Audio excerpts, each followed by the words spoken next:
first guest of the day. So pleased to be joined by the head coach of the SU women's basketball team, Felisha Legette-Jack. Coach, always great to chat with you. How you doing? Oh, fantastic. Living a dream.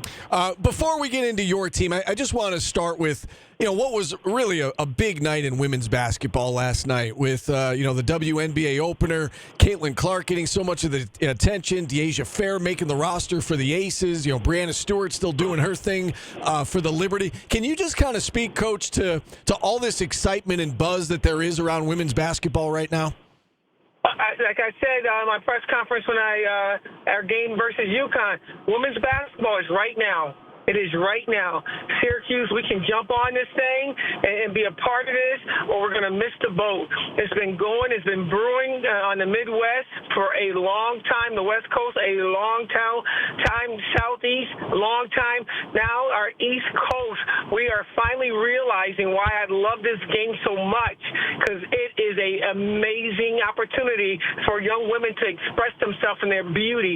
And I'm excited that it caught fire, and I just hope that, the support comes for our program and women's basketball in general. Yeah, a couple of really great games last night. Brittany Sykes played fantastic in that game against the Liberty, and so many SU connections in the league right now, including Deasia. And, when she was drafted 16th overall, it seemed like a great spot for her, but she's going to the two-time defending champs. We knew it was going to be, difficult to make the roster, and she was able to do that. What are your thoughts on Deasia making the roster, and have you had the chance to talk to her since then?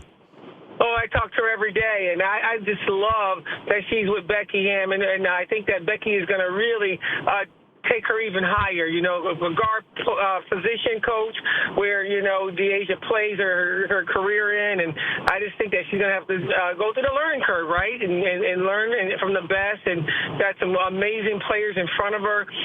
They know the pedigree of winning. That's very clear, and I just think that, she's going to have to pay some dues, but when her time comes, she will be ready. All right, let's talk about your team now, Coach, and, there's so much change, right, every offseason now, given transfer portal, and you were able to go into the portal and pick up a couple of players, one from Arizona State, one from LSU. What can you tell us about the additions?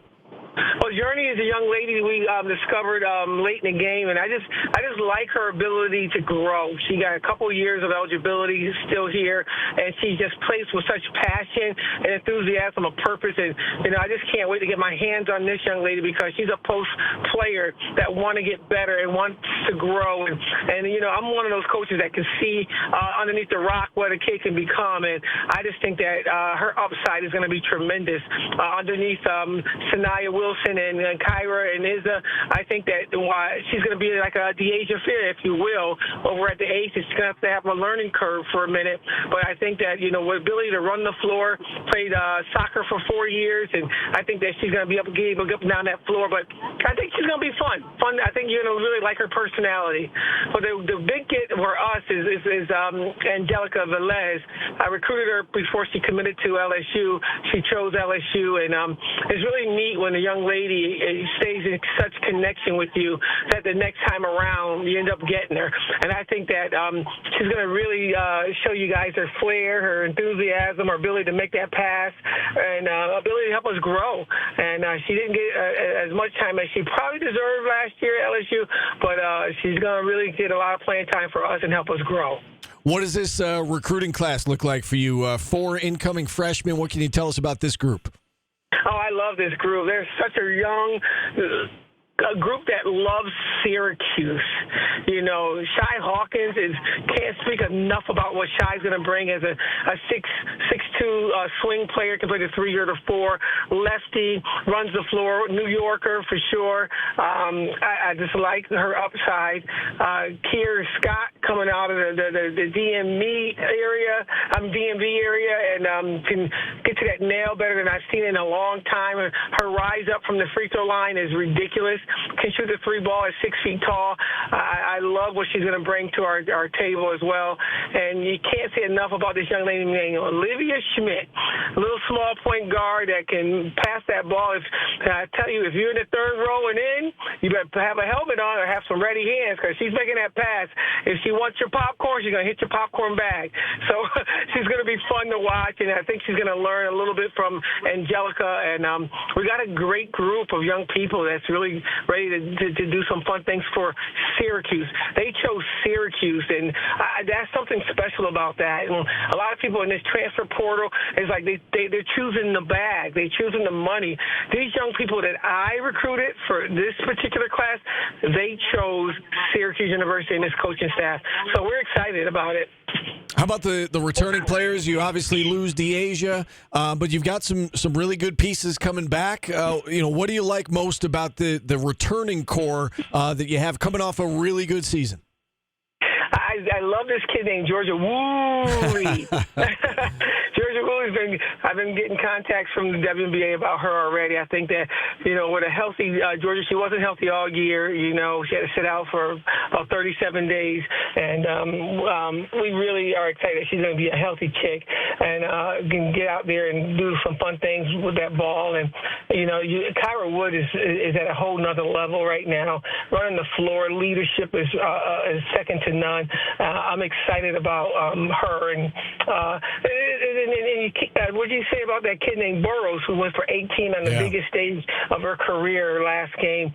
And her jump shot looks great, and her foot speed is getting better. And we just got a bunch of fun young people that want to be here. Lexi McNabb is actually playing at another level as well, and she's playing with this ferociousness of purpose. And it's going to take all of us to kind of, we're never going to be more talented than the next team. We're just not.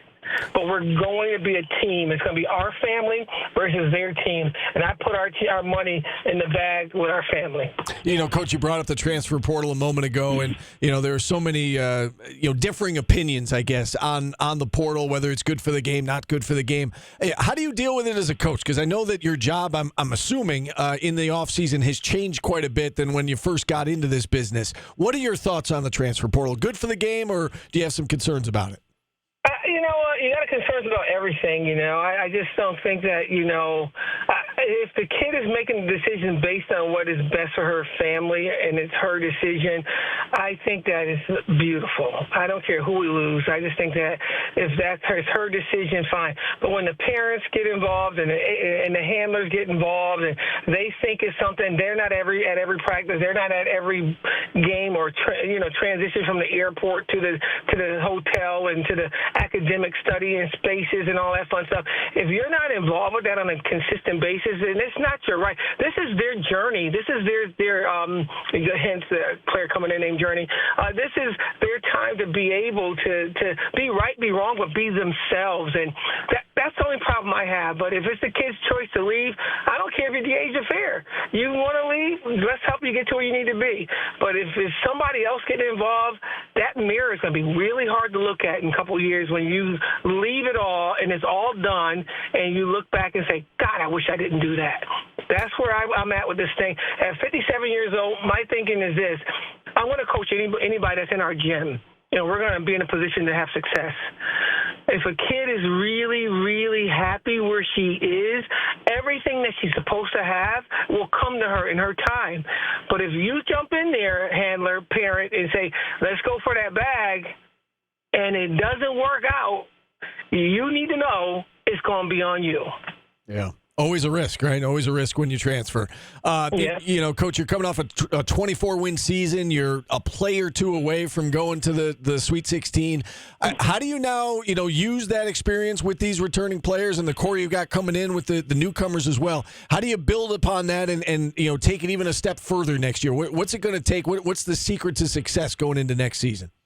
The secret to success in my entire life has been put your head down and tend to the sheep.